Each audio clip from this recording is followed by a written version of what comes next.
A midlife crisis doesn't have to end your marriage. What are we here for? Is that the life that I wanted? Is that the marriage I wanted? Work for a retirement that you may never have, right? And I'd rather live my life fully right now. If your partner is going through it, or if you are going through it, just know that it's just a phase. It's just like for everything else, it's a phase. It's like perimenopause, menopause, midlife crisis. It's a phase. It's all part of aging, growing. It's all part of the evolution of life. And so the important thing is to not panic, to hang in there and know that this too shall pass. That's the time where you really need to practice patience, empathy, understanding, and supporting each other through this phase of life. It's very important. It will allow you to move those waves together and not one going there, the one that is within that crisis, and you trying to resist, right? That it doesn't work. That's where a lot of couple divorce, right?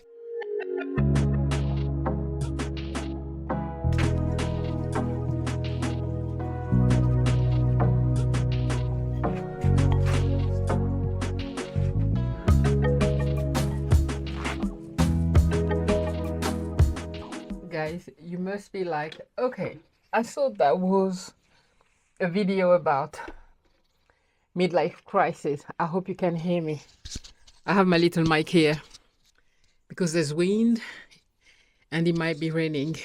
This is my midlife crisis where I want to change completely the way I'm living.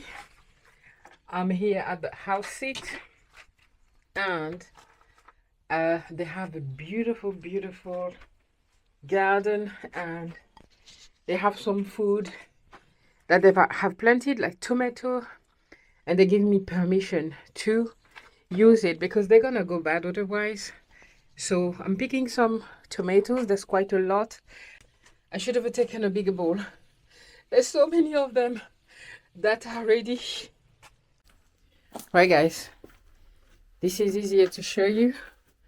They also have a lot of chilies. They're also already becoming so big. I'm gonna take this one, and I want one green one here. There you go. Have these two, and I've picked up quite a few tomatoes already. There's some more. I think they can still be here for a little while. Let's see. There's a big, big, big one here. We got this one. There's another one here, but I think it can still be here for a bit. If you turn around, we have more tomatoes.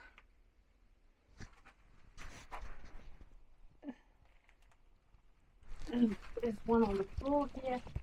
Oh, it's already bad. See? Have to collect those. Right. So guys, this is my little harvest for today about the midlife crisis in marriage. This is how mine look like. Let me show you a little bit more. Oh my goodness, they're growing so big. Look at that. Some green beans. There's so many here. Let me show you. Look at those. There's so many. I'm making some today, certainly for lunch or dinner. Since I've been here, I've been eating vegan. I've only been eating whatever's here. In the garden, they have some sweet chard here. I made something very nice that I will show you. And there's some courgette here. There's some courgette here. They're still small. They're still small because we pick up quite a few of them. So let's go and sit and have a discussion about the midlife crisis. What is a midlife crisis? Guys, look at behind. It's beautiful what they have here. So the definition of a midlife crisis for me, let me show you something else. Grapes. Look. Beautiful grapes here. Guys, let me sit so I can concentrate on this conversation. There's also these courgettes. They're quite big that we collected. It's the family. We collected this one when they were living. I've been eating that almost every day. I've been inventing so many different dishes.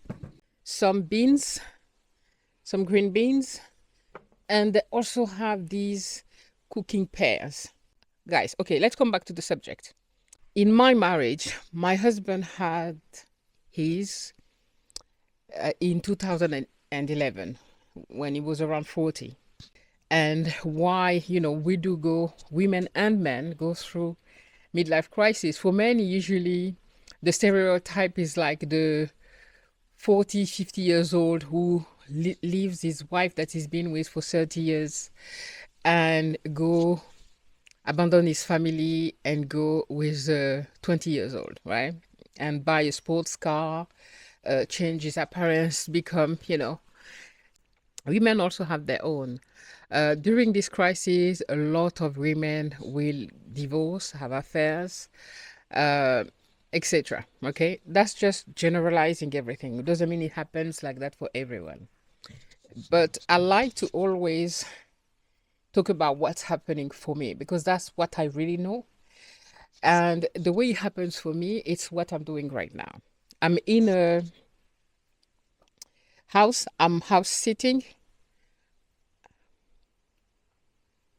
I'm pet sitting right now. I've been here for maybe a week.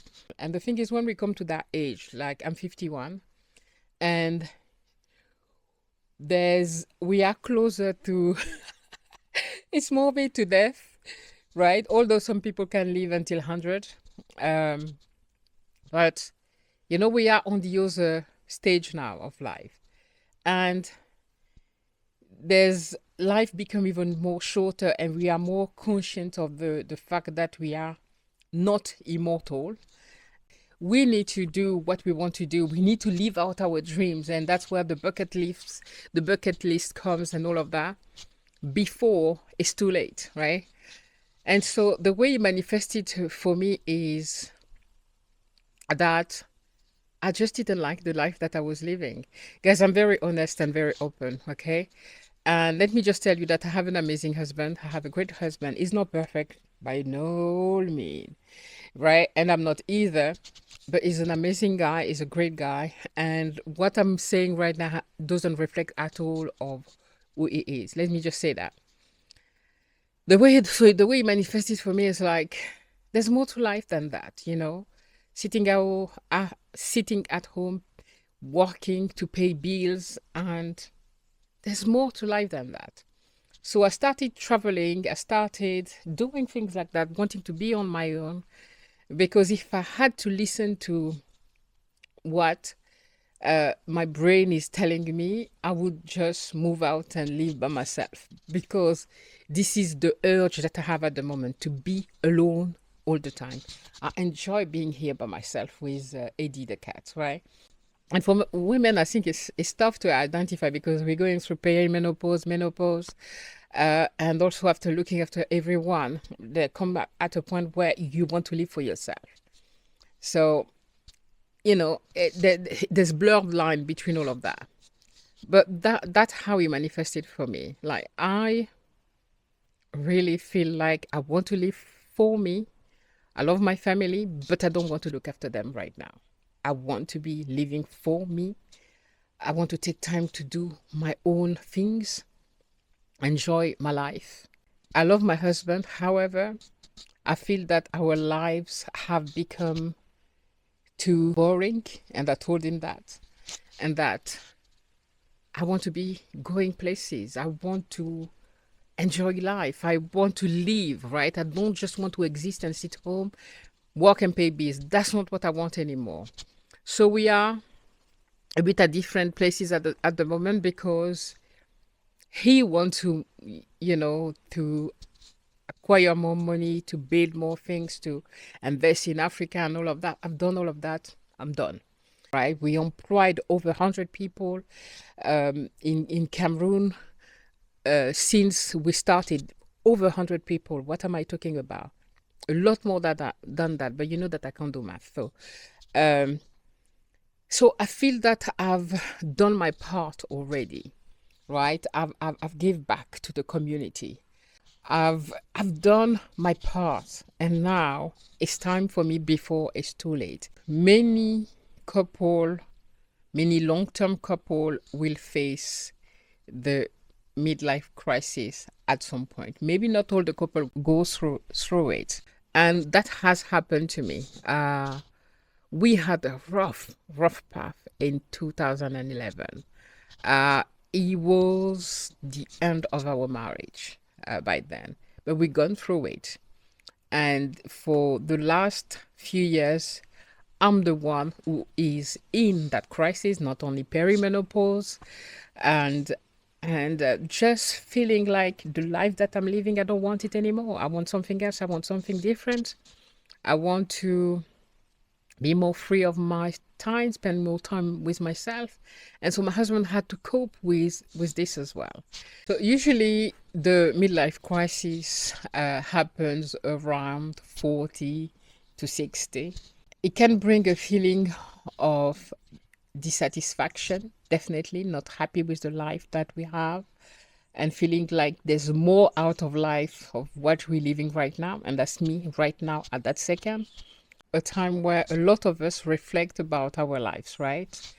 And our achievement, and a feeling that we missed out and what we wanted to do in life, right? We question our purpose. What are we here for? Is that the life that I wanted? Is that the marriage I wanted? Some people might take drastic decision, quitting their jobs. Anyway, making impulsive decision. So if you identify that your partner, is a bit distant, is feeling withdrawn, it can also feel like your partner is being disconnected and acting out of character, really. So that could be a sign. It could be something else, but we're talking about the midlife crisis right now. So that could be some of the signs. Some, it could be just going through, crazy spending, buying new clothes, trying to change completely your appearance, and chasing your youth beauty, etc. Number one is listen without judgment. Your partner may be going through emotion that they can't even start to understand themselves, and is to make sure that you making the conversation a safe place for them to really express themselves without feeling judged. Be patient. Remember that that's just a phase to go through, and that it will pass.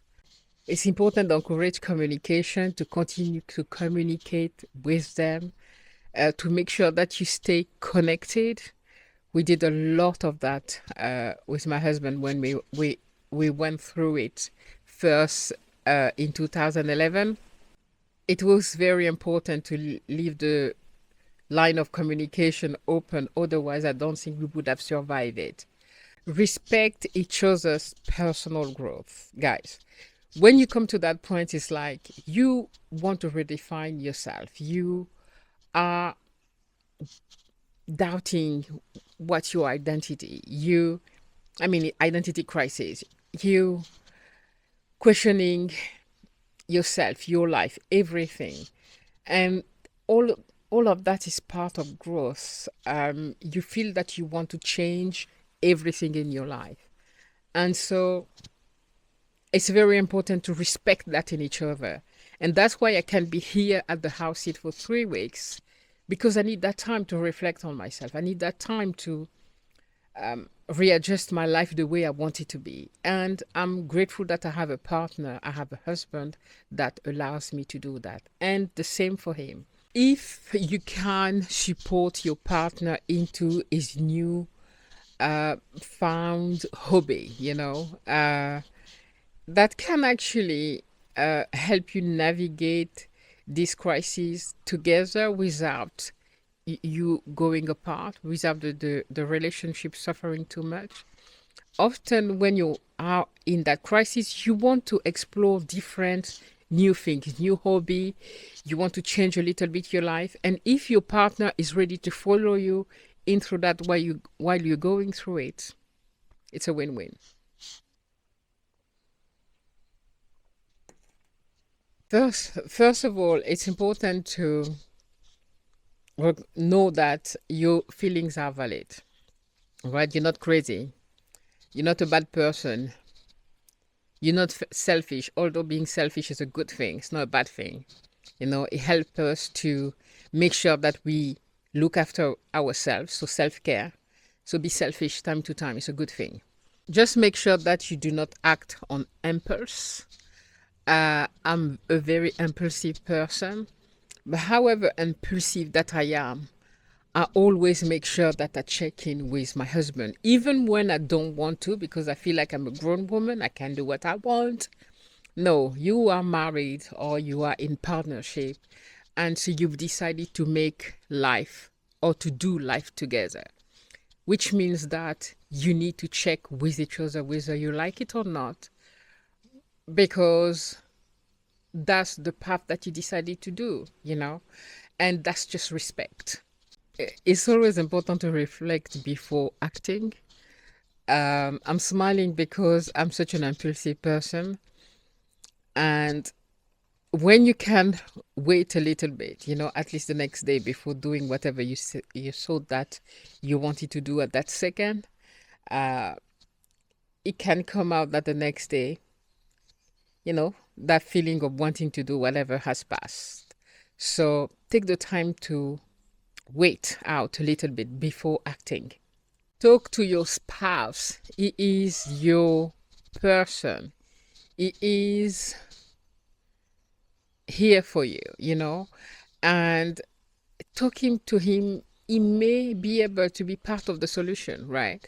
As I was saying earlier, maybe that feeling of wanting to, for me, will be just always going somewhere, right? Always traveling, always exploring the world. And maybe your partner can join you through this, okay? May accompany you through the phases that you're going through and exploring what you want to explore it. And it's amazing when, the couple can go together. And if you know within your marriage that one of you've identified that that's why your partner is going through, your husband, your wife is going through, this is the time to give them that space and to be willing, if you can, to accompany them where they want to go, okay, to move that wave together. And the more you move at the same time, that will keep you from being disconnected, because if they move that way and you resist, when at that time they are not being really, I don't know, guys, I'm not scientific, whatever chemical is happening in the head when you're having a midlife crisis, that's not the time to resist everything. Doesn't mean that you have to accompany them everywhere, but being there, being supportive, even if it's just through communication, is very important. It will allow you to move those waves together, and not one going there, the one that is within that crisis, and you trying to resist, right? That it doesn't work. That's where a lot of couple divorce, right? Let's say your wife is now into being she lost 50 pounds, 20 pounds, whatever, and she wants to be all pretty and go out often, etc. If you can find in your time in yourself to go with her time to time, to give into a new hobby, a new passion, it will help a lot, and it will keep you connected and not going apart. Walk that wave with your partner. Walk that wave with your partner whenever possible. And for those who can, maybe speaking to a therapist, a counselor, a priest, a pastor, maybe a very good friend, or I love the idea to have a couple that is a bit older, or maybe the same age, but who can be a couple that you go to when you're dealing with a situation that alone in your marriage you cannot solve. Having that couple that you look up to, if possible, an elder couple who went through all of this and can guide you. Um, if you have that in your life, you are blessed. Remember why you are here together. We spoke a lot about how I've shared that before, being life partner, meaning that we decided to be here for each other, to do life together, and we have that commitment to support each other no matter what, to be here, to be the best person for each other. And just knowing that, even when the attraction is dormant because there's too many things happening, even when the sex life is dormant, um, even when we are not at the same place, maybe we separate, like right now, having that conviction, having that knowledge, having that, I don't know the word I'm looking for, guys, but having that cemented in your head and knowing that this is the best person for you. Yes, you're going through a lot of waves right now, but you know that you have each other's back. You want the best for each other. It's a very comforting feeling, and it keeps you grounded. It keeps your base, your marriage base solid. Because you know you're not standing on shaky ground, right? You know exactly why you're here for each other, what each other brings in each other's life. This is the time where I was saying that it can actually help the marriage grow, is to focus on spending quality time. We can never say that enough, because you can be with each other 24/7 but not spending any time whatsoever with each other. Okay, you can even be in the same room, even sat next to each other, and not be together at all, right?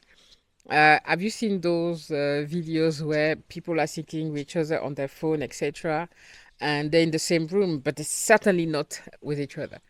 So quality time, sorry, for me is being intentionally here with each other. It's being present. Guys, midlife crisis can be tough. Let me tell you that we almost got a divorce. It was really tough. What kept us, for me, it was my faith, because my husband was going through it. I didn't know everything that I'm telling you right now. I was not educated enough on the subject, and at that time I didn't even identify that he was that exactly, right? Yes, I thought it could be, but I had not identified. I didn't have the vocabulary for it. So I did not do all of this, although I naturally, tried to walk that path with him. But he almost broke us up. We almost got a divorce. And what kept us, it's why I stayed in the marriage after, because we came into all the stereotype that you can imagine happen, right? The guy going with a younger woman, etc. We went through a rough path. However, what kept me, it's my faith for God.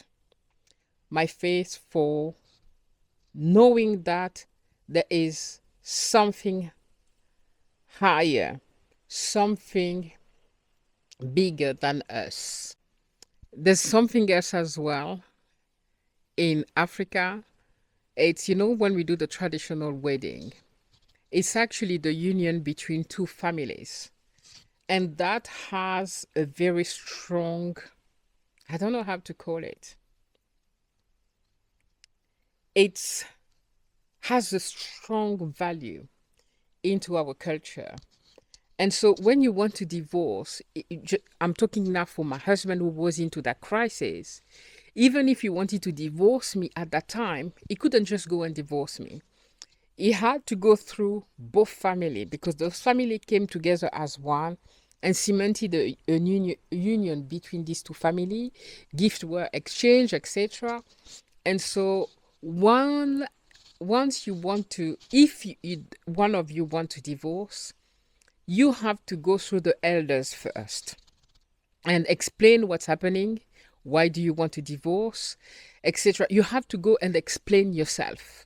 And my husband is very traditional in that sense. In his family, within the family, they believe in the respect of elders and in those traditions. So whatever he wanted to do at that time, like a lot of men leaving their wives during that period, he had to go through his family and mine.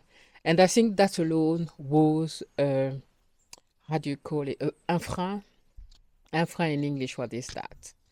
A break, something that made him not pass that line.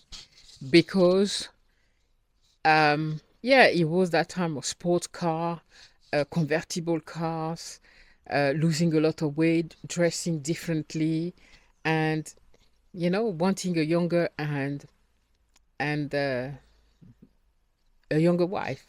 So, guys, I said I'm open. I'm very open. It's important for me to share the truth and not paint a fake picture of what marriage is, because then you have those younger people or going through marriage. I have two girls, 21, 26. If they decide to get married, I want them to know that marriage is not a playground. It's not just lovey-dovey Cinderella. And it's tough, it's work, it comes with challenges. You go through a lot of waves and you have to be able to ride these waves together. This is why I will always tell you the truth and not pretend that my marriage is perfect, we do everything so well together and there's nothing wrong. No, that's not true. And whatever phase I am in right now, he has to go through it as well. He also has been going through challenges with me, changing the way how a marriage have worked so far. I was joking about him mourning his late wife because I'm not that wife that I was 5 years ago, right? I'm more independent in the sense where I'm more about my freedom. Not that I want to be out of the marriage, but I'm more about doing things as me as an individual. And that can be tough for a man when you've been catering for them all the time and suddenly you're like, I'm sorry, I need time for myself. And marriage will test you, life will test you, and the midlife crisis, and know that you can ride it, you can go through it and come out of it stronger if you take the time to do all the above. Support each other, communicate, be patient, and know that this is just a phase and this too shall pass. Right, guys, I already forget to say that. Hey, I'm Jace. I'm into my midlife crisis right now. So subscribe for more tips. Give me a thumbs up. I never asked that, but for me it's just a given. If there's something that you've liked in the video, please smash the like button, subscribe, share the video with your friend, and leave me a comment. It's always nice to hear about you guys, just say hi or share if you or your husband went through it or are into it, and share so we can learn from each other. And there's something else, guys. I would love what I'm looking for is to interview couple that is into an alternative marriage. What I understand by alternative marriage, please guys, don't run away. You, my core people, do not run away. I told you I am not unconventional. I'm happy that you've been married for 30, 40 years, 15 years, 13 years, or newlywed like my friend Kim. I would love to interview a couple that is either into a poly marriage, whether it's polygamy, polyamory, poly something, or um, whatever, open marriage, something marriage. I don't know what other alternative marriage is out there. If your marriage is unconventional, please come send me a message. Don't forget that I'm African. My father was polygam. He had several wives, and I have 12 brothers and sisters from my dad's side. So and 4 from my mom's side, and 6 adopted brothers and sisters. So I have a big family. My life is everything but conventional. So this is why I respect and I'm interested by people living something different that society deem normal. So it may not agree with you, but in Africa, polygamy is something that is legal. I know it's not in the America, in Europe and all of that, but from the part of the world where I come from, it's something that is legal. Although there's a lot of an official one call it cheating, un, deux, trois, call it cheating. However, it's accepted in the society that, please let me not scare you here, but I just want to educate you as well in that sense, because there's other things that are being practiced outside of what you know. I know for you guys American, you have the sister wives, but that's really rubbish. Okay, it's a guy that is boasting, and for me that was just a show, because these women were miserable, right? And when that Robin came, was it Robin, that last one? I didn't like her. That came, and you know, and then he had to divorce his first wife to go with her. I'm like, please, that's so fake. They just want to run away with each other. That's it. That guy was not a polygam. It was just like doing a show. And what am I talking about even? Anyway,